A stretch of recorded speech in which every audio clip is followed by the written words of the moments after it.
Bob Barker of The Price is Right has been telling us for years at the end of every show to spay or neuter your pets.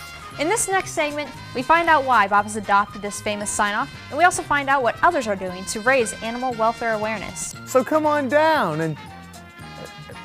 I've got nothing. I'm Ron Burgundy. Go f*** yourself, San Diego. There have been many memorable sign-offs throughout the years, but none have made as big of an impact as Bob Barker's sign-off at the end of The Price is Right. Bob Barker, reminding you help control the pet population. Have your pet spayed or neutered. Well, on The Price is Right, I do the close, have your pet spayed or neutered at the end of every show. Bob Barker, as a celebrity, is able to get his word out to millions of people every day. People love him, and they love The Price is Right. He encourages adoptions, spaying and neutering. He's great. Once a week, we bring in an animal from one of the shelters. Today it was CW. CW is a 2-year-old dog, just a splendid little fella, and we showed him to the audience, and of course on television, and told them to go to the SPCA and adopt this dog. If you don't live out here, go to a shelter near your home and find a friend. I think he's very aware of the heartbreaking problems of pet overpopulation. You also have Doris Day, you have Diane Keaton, Betty White, Tony La Russa. People look up to these celebrities. If they're going ahead and saying, hey, let's spay and neuter, you may have somebody who's going to listen to them instead of me just being out there and say, you know, it's really important. But I think it's great that celebrities are out there using their names to promote animal rights and their welfare. I have really been active about 25 years in the animal rights movement. And the changes that I have seen are so gratifying, I cannot exaggerate them. I'll give you one example.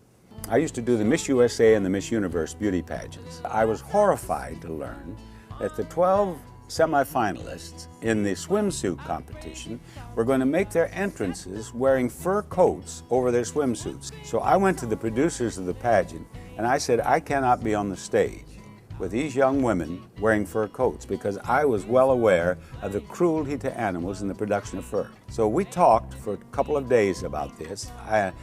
I'm happy to report that it leaked to the press and became a national issue. It was on front pages of newspapers all over the country. People, for the first time, were becoming aware of the cruelty to the animals in the production of fur, because here's this guy, he's going to give up this very well-paying job as host of the Miss USA pageant if they didn't take the furs off the stage. And it was the best thing that ever happened to the anti-fur movement. So now I know that Bob means business when it comes to caring about animals. But why is it so important that pets be spayed or neutered?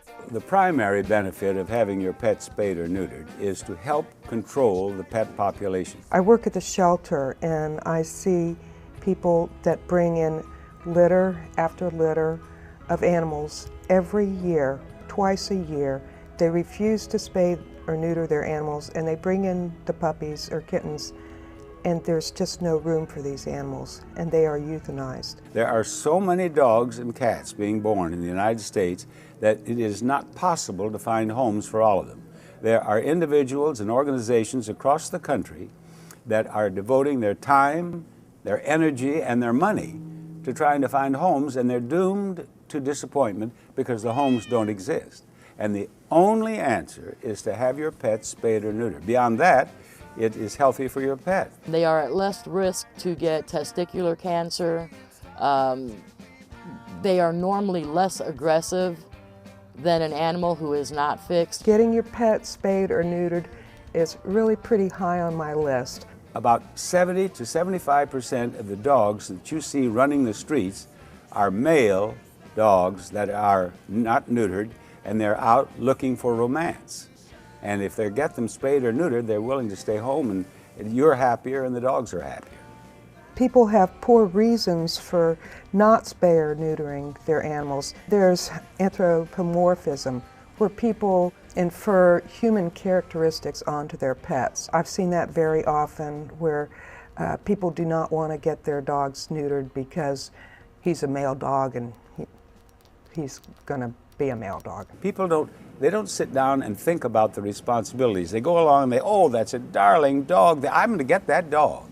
People maybe buy an expensive dog and they pay $300 or $400, but they're not willing to pay for the vaccines. Then their dogs get sick and they can't pay for that care. Animals can live anywhere from 10 to 15 years. It's not something that you just go and buy on a spur of the moment. It's something you actually need to think about. Before you adopt a pet or before you buy a pet, you should consider the responsibilities of the pet. It's not like buying a lamp or buying a vacuum sweeper. These are living creatures that are sociable and thrive on attention and want to give you love.